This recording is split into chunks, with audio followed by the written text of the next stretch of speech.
ওই মুক্তিযুদ্ধ ইসলামের বিরুদ্ধে হতে পারে না।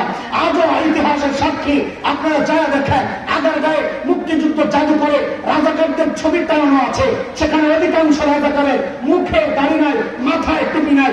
আমরা কয়েক বছর আগে গর্বের সাথে লক্ষ্য করেছি এক সংগঠন মুক্তিযোদ্ধাদেরকে সম্মাননা ক্রেস্ট দিয়েছে, আমরা গর্বের সাথে লক্ষ্য করেছি অধিকাংশ মুক্তিযোদ্ধা মাথায় টুপি, মুখে দাড়ি।